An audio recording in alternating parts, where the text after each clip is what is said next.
ये सारा रायता फैलता है चिंगटिंग एकेडमी से, जहां सुबह सुबह स्टूडेंट्स अपनी क्लासेस के लिए ऐसे घिसटते हुए आ रहे हैं जैसे कोई जबरदस्ती उन्हें जेल भेज रहा हो। लेकिन भाई स्कूल के कॉरिडोर्स में तो क्लास शुरू होने से पहले ही फुल एक्शन चालू हो चुका है। एक लड़का रोते बिलखते हुए अपनी बहन की दवाई वापस मांग रहा है। ये हमारा मेन कैरेक्टर लिन यू है, जो बली धौंस जमाने वाले को ऐसी हवाबाजी वाली धमकी दे रहा है कि अगर दवाई वापस नहीं की तो बहुत पछताएगा। लेकिन सामने खड़ा जेंग यांग तो उसके मुंह पर ही ठहाका मार देता है। आखिर मारे भी क्यों ना, वह लिन यू के फुस्स हो चुके वाइटैलिटी लेवल का मजाक उड़ाता है, जो सिर्फ 0.8 है। हाई मतलब भाई में ताकत के नाम पर सिर्फ सांसें चल रही हैं। वह तगड़ा लड़का लिन यू को जलील करते हुए कहता है कि इस स्कूल में तुझे एडमिशन सिर्फ तेरी जीनियस बहन के कोटे से मिला है, खुद की तो कोई औकात है नहीं। इतना कहकर वह बली दवाई की बोतल को ऐसे हिलाता है जैसे किसी बच्चे को लॉलीपॉप दिखा रहा हो, और कहता है कि दम है तो आकर ले ले। लिन यू बेताबी से बोतल झपटनी चाहता है, लेकिन वह कमीना बोतल को हवा में ऐसे उछाल देता है जैसे कैच खेल रहा हो, और खचा कांच की शीशी जमीन पर गिरकर चकनाचूर हो जाती है। दवाई को पानी की तरह बहते देख लिन यू के तो होश ही उड़ जाते हैं, मानो उसकी लॉटरी की टिकट फट गई हो। गुस्से से पागल होकर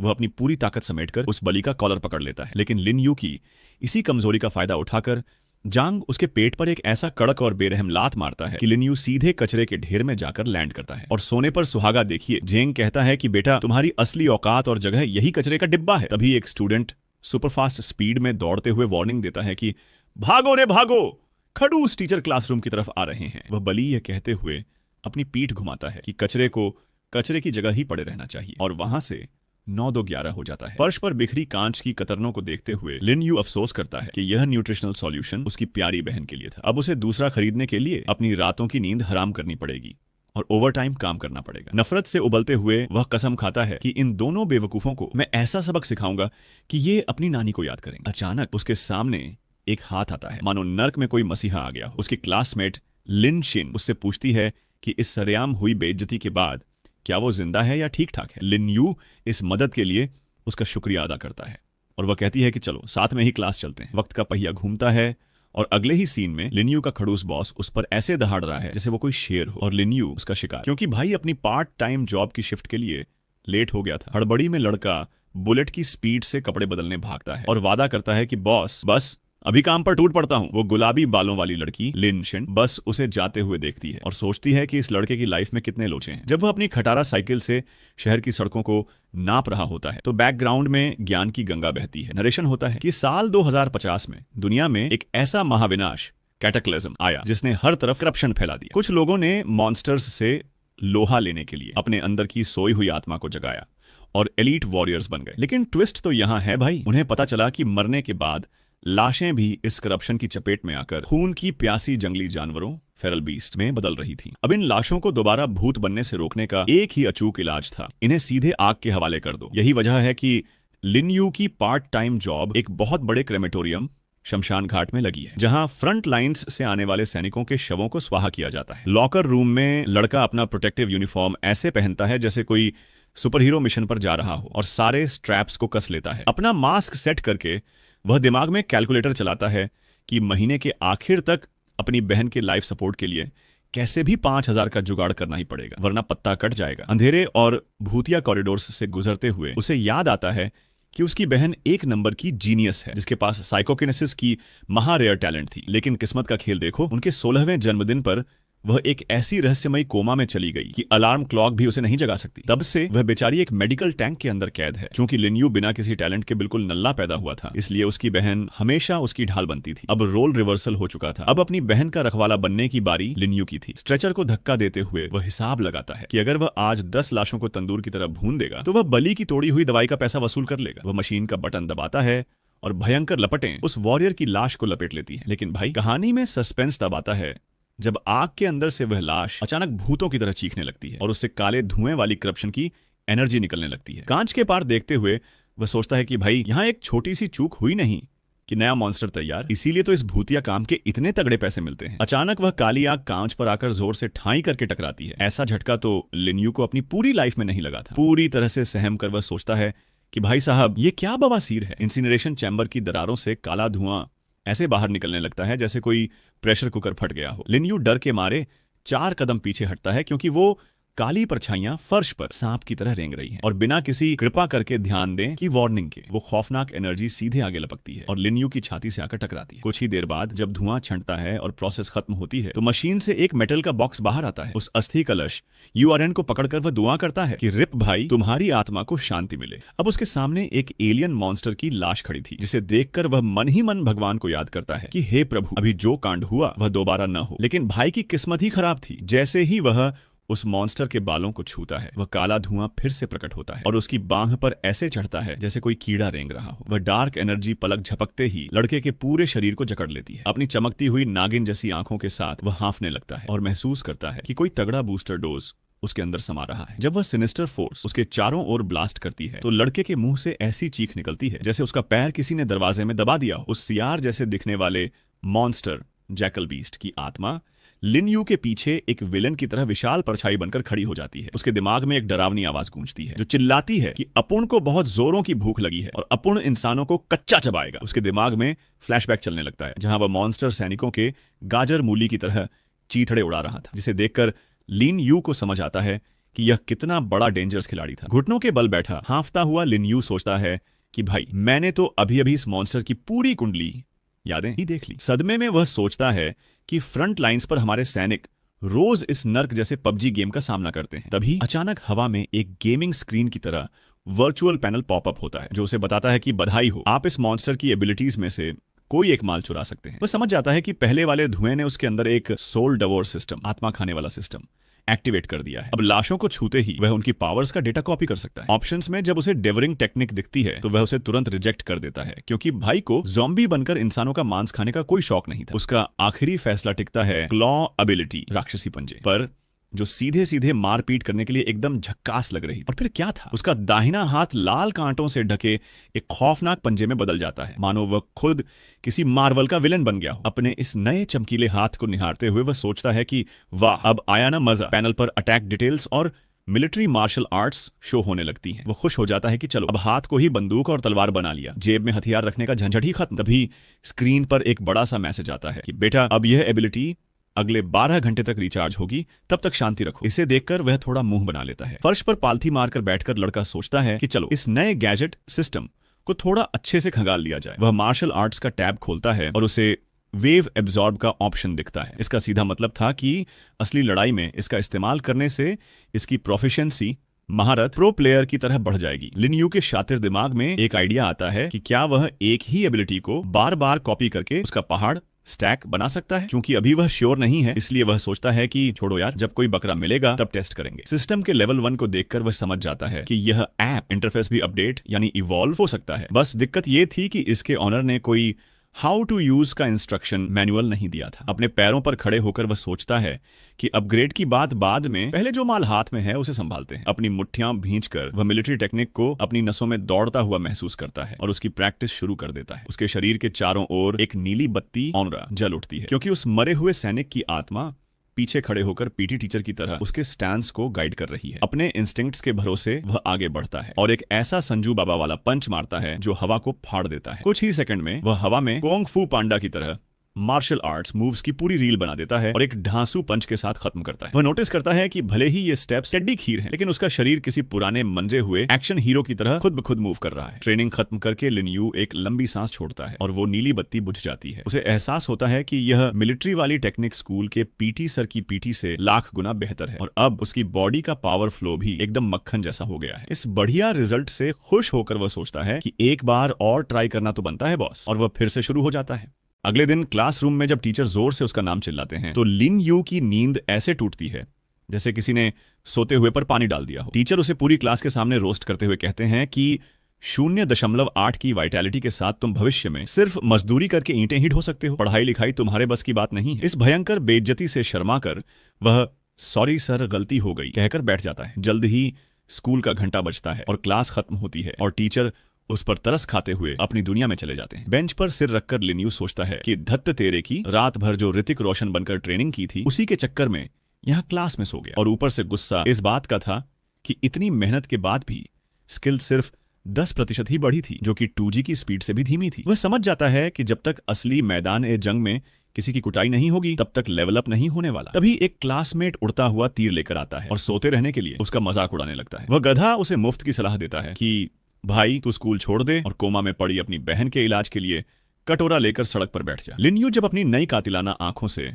उस कमीने ज़ाओलेई को घूरता है तो ज़ाओलेई की सिट्टी पिट्टी गुम हो जाती है और उसकी हवा टाइट हो जाती है। तभी हमारी हीरोइन लिन शिन बीच बचाव करने आ जाती है और कहती है कि बस करो, मजाक की भी एक लिमिट होती है। लेकिन हमारा हीरो फुल एटीट्यूड में अपनी पीठ घुमाता है और चल देता है, मानो कह रहा हो कि अपुन को किसी लेडीज की हेल्प की जरूरत नहीं है। उसे जाते हुए देखकर लड़की का दिल धड़क उठता है और वह सोचता है कि अरे कल तक तो ये सूखी लकड़ी जैसा था, आज अचानक जिम बॉय जैसा फिट कैसे दिख रहा है। इस तरह इग्नोर होने पर ज़ाओलेई को मिर्ची लग जाती है और वह चिल्लाता है, कायर साले, सिर्फ पीठ दिखाकर भागना आता है क्या? लिन यू अपने कदम रोकता है और फुल टशन में पलटकर कहता है कि चला जा। फिर मार्शल आर्ट्स हॉल में ही इस पंचायत का हमेशा के लिए फैसला करते हैं। बाकी स्टूडेंट्स आपस में कानाफूसी करने लगते हैं कि ये तो सुसाइड करने जा रहा है, कहां वो तगड़ा सांड और कहां ये सूखी डंडी। लिन यू साफ कह देता है कि देख भाई, हड्डी पसली टूटने पर रोना मत, तुम्हारी खुद की जिम्मेदारी होगी। और उसका अपोनेंट भी चौड़े में आकर चैलेंज एक्सेप्ट कर लेता है। अब ये खबर पूरे स्कूल में ऐसे फैलती है जैसे कोई नया स्कैंडल आ गया हो। स्टूडेंट्स क्लास छोड़कर हॉल की तरफ ऐसे भागते हैं जैसे फ्री का बफे लगा हो। ट्रेनिंग हॉल के अंदर दोनों सेंटर में आकर ऐसे खड़े हो जाते हैं जैसे WWE का मैच होने वाला हो। स्टैंड्स में बैठे बैक बेंचर्स तो शर्त लगा रहे होते हैं कि बली के एक ही मुक्के में लिन यू का गेम ओवर हो जाएगा। फाइटिंग पोज में आते हुए वह बली बड़े घमंड से कहता है कि आज मैं इस स्कूल के कचरे पर अपनी नई टेक्निक का ट्रायल करूंगा। लिन यू बिना 1 इंच हिले वहीं से डायलॉग मारता है कि तू तो बस फुटेज खाने वाला एक छोटा पिल्ला है जो अटेंशन के लिए भौंक रहा है। इस बेइज्जती से बली का पारा 7वें आसमान पर पहुंच जाता है। वह सांड की तरह चार्ज करते हुए आगे बढ़ता है और सीधे लिन यू के थूथन चेहरे पर निशाना साधकर एक जोरदार पंच मारता है। दूर खड़ी गुलाबी बालों वाली लड़की डर के मारे आंखें बंद करके चिल्लाती है, लिन यू। लेकिन इसके बाद जो हुआ उसे देखकर सबके पॉपकॉर्न मुंह में ही रह गए। लिन यू ने उस खतरनाक अटैक को ऐसे ब्लॉक किया जैसे वो कोई मक्खी उड़ा रहा हो और बड़े आराम से उसकी मुट्ठी को हवा में ही दबोच लिया। अपनी आंखों में यमराज जैसा लुक लेकर लिन यू को अपनी वो कसम याद आती है कि जिसने भी मेरी और मेरी बहन की बेइज्जती की है उसे मैं दिन में तारे दिखाऊंगा। बली की तो वहीं पैंट गीली होने लगती है जब उसे महसूस होता है कि इस लड़के का हाथ तो लोहे का बन चुका है। इस शौक का फायदा उठाकर लिन यू उसकी बाह को ऐसे मरोड़ता है कि उसका पूरा बैलेंस बिगड़ जाता है। एक भी सेकंड वेस्ट किए बिना लिन यू अपने घुटने को सीधे उसके चेहरे के बीचों बीच दे मारता है। Brutal knee strike. इस जबरदस्त धमाके के साथ ही वह एक और मुक्का जड़ता है जिससे वह बली फर्श पर ऐसे फिसलता हुआ जाता है जैसे गीले फर्श पर कोई गिर गया हो। वह कमीना पूरे हॉल में घिसटता है और दर्द के मारे ऐसी सुरीली चीखें निकालता है कि क्या कहें। जमीन पर पड़ा पड़ा वह खून थूकता है और देखता है कि उसका एक कीमती दांत भी शहीद हो चुका है। लिन यू विलेन वाले अंदाज में ऊपर से उसे देखता है और ठंडे लहजे में वार्निंग देता है कि अगर अगली बार मेरी बहन का नाम भी अपनी इस गंदी जबान पर लाया तो दांत की जगह पूरा जबड़ा ही हाथ में आ जाएगा। अपना काम पूरा करके वह आराम से मुड़ता है और अपना स्कूल बैग उठाकर चल देता है। लेकिन वह गिरा हुआ बली अभी भी सुधरने का नाम नहीं ले रहा था। हार हजम न होने पर वह गुस्से में पागल होकर अपनी आस्तीन से एक छुपा हुआ चाकू निकालता है और लिन यू की पीठ में घोंपने के लिए पीछे से छलांग लगा देता है। लेकिन हमारे हीरो के पास तो अब सिक्स्थ सेंस है भाई। वह तुरंत भांप जाता है कि पीछे से कोई कायरता वाला वार आ रहा है। वह कमीना अपनी पूरी ताकत झोंक देता है कि किसी भी तरह इसे आर पार कर दूं। लेकिन यहां एंट्री होती है हमारे मॉन्स्ट्रस क्लॉ की। लिन यू अपना वो कांटों वाला लाल पंखा समन करता है और चाकू को सीधे हवा में ही रोक देता है। अपने सामने इस आधे इंसान और आधे मॉन्स्टर वाले रूप को देखकर उस कमीने के तो तोते उड़ जाते हैं। वह डर के मारे जमीन पर अपने पिछवाड़े के बल गिर जाता है और थर थर कांपने लगता है। चमकती आंखों से उस लूजर को देखते हुए लिन यू पूछता है, हाँ भाई बोल, फाइट अभी और कंटिन्यू करनी है क्या? पूरी ऑडियंस में हड़कंप मच जाता है और लोग चिल्लाने लगते हैं कि साले का करप्शन हो गया है, ये तो कोई शैतान है, ये इंसान हो ही नहीं सकता। इस सारे ड्रामे को इग्नोर मारते हुए लड़का सीधे बाहर का रास्ता पकड़ता है और पीछे वह लूजर हकलाते हुए चिल्लाता है, देख लेंगे, हमारे बलियों का लीडर जियांग यांग तुझे कच्चा चबा जाएगा। लिन यू बिना पीछे मुड़े कहता है, हाँ हाँ बोल देना, अपुन इंतजार कर रहा है। रात होते ही लिन यू फिर से अपनी उसी भूतिया शमशान घाट वाली नौकरी पर हाजिर हो जाता है। अंधेरे रास्तों से गुजरते हुए वह मन ही मन लड्डू फोड़ रहा होता है कि चलो भाई, सिस्टम का 12 घंटे का रिचार्ज टाइम खत्म, अब नया माल लोड करने की बारी है। वह एक्साइटेड होता है कि इस बार कौन सी तगड़ी पावर हाथ लगेगी। तभी अचानक विलेन की तरह उसका खड़ूस सुपरवाइजर टपक पड़ता है और चिल्लाता है कि ओए छोकरे, अपने बॉस को देखकर नमस्ते सलाम ठोकना नहीं सीखा क्या? आजकल की जनरेशन में मैनर्स नाम की चीज ही नहीं बची है। लिन यू का पहले ही दिमाग खराब था। वह सीधे मुंह पर बोल देता है कि देख भाई, मैं यहाँ सिर्फ नोट छापने आता हूँ, क्योंकि तेरे इस भूतिया क्रेमेटोरियम में कोई और काम करने को तैयार नहीं होता, समझे? तो ज्यादा ज्ञान मत बांटो। बॉस अपनी बेइज्जती को पी जाता है क्योंकि उसे भी पता है कि कोई और आने नहीं वाला और कहता है कि चल चल ज्यादा बातें मत बना, अंदर लाशों का नया ट्रक आया है, जाकर काम पर लग। जैसे ही वह अंदर प्रोसेसिंग एरिया में जाता है, वहां का सन्नाटा देखकर किसी की भी रूह कांप जाए। लिन यू उन मेटल के स्ट्रेचर्स के पास पहुंचता है जिन पर लाशें रखी थीं। मरने वालों की तादाद देखकर उसे थोड़ा अजीब लगता है कि भाई अचानक इतने सारे सैनिक कैसे टपक रहे हैं। फिर उसे उस सियार वाले मॉन्स्टर की यादें याद आती हैं, जहां हमारी इंसानी फौज की बुरी तरह कुटाई हो रही थी। लिन यू को टेंशन होने लगती है कि कहीं हमारे शहर के बॉर्डर्स पर कोई बड़ा लोचा तो नहीं चल रहा है, लेकिन वह खुद को ही दिलासा देता है कि अरे छोड़ो यार, अगर इतना बड़ा कांड हुआ होता तो अब तक न्यूज एंकर चिल्ला चिल्ला कर गला फाड़ चुके होते। खुद की जान बचाने के लिए वह तय करता है कि दुनिया जाए भाड़ में, मुझे तो बस सुपर फास्ट स्पीड से अपनी पावर बढ़ानी है। काम शुरू करने से पहले वह हाथ जोड़कर उस मृत सैनिक से कहता है, सॉरी भाई, आपकी बॉडी को थोड़ा छूना पड़ेगा, बुरा मत मानना। और जैसे ही वह लाश को टच करता है, वह काला धुआं उसकी बांह को लपेट लेता है। सैनिक की यूनिफॉर्म देखकर वह दुआ करता है कि भगवान इस बार भी वही मिलिट्री मार्शल आर्ट्स मिल जाए तो मजा आ जाए। और बिंगो, प्रोसेस खत्म होते ही उसे महसूस होता है कि कोई कड़क एनर्जी उसकी नसों में दौड़ गई है। सिस्टम का पैनल फ्लैश होता है और सामने 3 ऑप्शंस आते हैं। लिन यू बिना टाइम वेस्ट किए पहला ऑप्शन चुनता है, जो कॉम्बैट स्किल्स को बूस्ट करने के लिए था। चूंकि उसे यह टेस्ट करना था कि एक ही स्किल को बार बार लोड करने से क्या शॉर्टकट मिलता है, इसलिए वह ध्यान से देखता है। और भाई, स्क्रीन अपडेट होते ही उसकी लॉटरी लग जाती है। उसकी वो मिलिट्री टेक्निक अपग्रेड हो चुकी थी और उसकी फिजिकल ताकत को एक तगड़ा बूस्ट मिला था। लिन यू खुशी से उछल पड़ता है कि वाह भाई वाह, ये स्टैकिंग वाला शॉर्टकट तो एकदम पैसा वसूल है। वह तुरंत अगली लाश की तरफ हाथ बढ़ाता है कि आज तो सारे स्किल्स मैक्स आउट करके ही मानूंगा। लेकिन तभी स्क्रीन पर एक बड़ा सा लाल कद्दूस नोटिफिकेशन आता है कि बेटा, लालच बुरी बला है, एबिलिटी फिर से कूल डाउन पर चली गई है, 12 घंटे बाद आना। निराशा में अपना सिर खुजलाते हुए लिन यू सोचता है कि धत्त तेरे की, इस सिस्टम का भी अपना ही नखरा है। अनलिमिटेड डाउनलोडिंग की सुविधा ही नहीं है। इस टेम्परेरी ब्लॉक को मानकर वह अपना काम निपटाने और बाकी की ट्रेनिंग खुद से हाथ पैर मारकर करने का फैसला करता है। इसी बीच फ्रंट लाइंस का नजारा दिखाया जाता है, जो किसी हॉरर फिल्म के सेट जैसा लग रहा है। वहां एक सैनिक लाशों के ट्रांसपोर्ट को गाइड करते हुए चिल्ला रहा है कि अरे ओए, धीरे ले जाओ, इस भाई की गर्दन सिर्फ एक पतली खाल के भरोसे टिकी है, कहीं रास्ते में ही ना गिर जाए। सीन में दिखता है कि बड़े बड़े ट्रक्स में शहीदों की लाशों को ऐसे ठंसा जा रहा है जैसे कोई सामान हो। जैसे ही एक ट्रक पूरा भर जाता है, वर्कर हरी झंडी दिखाता है और वह भारी भरकम ट्रक उस उबड़ खाबड़ और ठंडे रास्ते पर आगे बढ़ जाता है। वहीं मलबे के बीच एक विशालकाय मॉन्स्टर की लाश पड़ी है, जिससे खतरनाक डार्क ऑरा निकल रहा है, मानो वह कह रहा हो कि पिक्चर अभी बाकी है मेरे दोस्त। अगले दिन सुबह मिलिट्री एकेडमी के कॉरिडोर्स में सब कुछ नॉर्मल चल रहा होता है। हमारी पिंक हेयर वाली लिन शिन अपनी नोटबुक्स को सीने से लगाए चल रही होती है कि तभी रास्ते में विलेनों का सरगना जंग यांग आकर उसका रास्ता रोक लेता है। वह बड़े टशन में कहता है कि सुन लड़की, अपने उस नल्ले दोस्त लिन यू को बोल देना कि शाम को स्पोर्ट्स फील्ड में आकर झाहुलेई के सामने घुटने टेक कर माफी मांगे, वरना आज वो इस स्कूल से साबुत पैर पर बाहर नहीं जा पाएगा। लिन शिन भी कोई कमजोर लड़की नहीं थी। वह सीधे शेरनी की तरह पलटकर कहती है कि दिमाग ठिकाने पर है क्या? पहले हमला तुम्हारे उस चमचे ने किया था, लिन यू ने तो सिर्फ अपना बचाव किया था। तभी खुद झाहुलेई वहां आ टपकता है। पूरे शरीर पर पट्टियां ऐसे लपेटी हुई थीं जैसे कोई मम्मी उठकर आ गई हो। वह झूठ मूठ का रोना रोता है कि यह लड़की भी उसकी पार्टनर है। जब मेरी कुटाई हो रही थी तो ये कोने में खड़ी होकर दांत निपोड़ रही थी, हंस रही थी। लिन शिन चिल्लाती है, सरासर बकवास है, झूठे कहीं के। इसी तू मैं का फायदा उठाकर एक दूसरा गुंडा चुपके से आता है और लिन शिन के हाथ से उसकी वो नोटबुक छीन लेता है जिसे उसने बड़े जतन से पकड़ रखा था। वह उसका मजाक उड़ाते हुए कहता है कि अरे वाह, इस कचरे के लिए इतने सुंदर नोट्स बनाए जा रहे हैं क्या? लिन शिन गुस्से में लाल पीली होकर अपनी नोटबुक वापस छीनने के लिए आगे झपटती है, लेकिन वह गधा पीछे हटकर पन्ने पलटने लगता है और कहता है कि वाह रे वाह, कितनी मेहनत से इंपॉर्टेंट पॉइंट्स को पिंक और येलो कलर से हाईलाइट किया है। और फिर पूरी दुष्टता दिखाते हुए वह कचर कचर करके पूरी नोटबुक को बीच से फाड़कर 2 टुकड़े कर देता है और कहता है कि ऐसे फेलियर की मदद करने का कोई फायदा नहीं जो नाकारा पैदा हुआ है। पन्ने हवा में ऐसे उड़ने लगते हैं जैसे किसी फिल्म का इमोशनल सीन हो और लिन शिन बेबसी में चीखती है। मौके का फायदा उठाकर वो पट्टी वाला झाहुलेई उसे जबरदस्ती पकड़ लेता है और ताना मारता है कि गलत पाले में बैठोगी तो यही अंजाम होगा। तभी भारी कदमों की आवाज आती है और उनका लीडर जियांग यांग ठंडे लहजे में कहता है, छोड़ो उसे।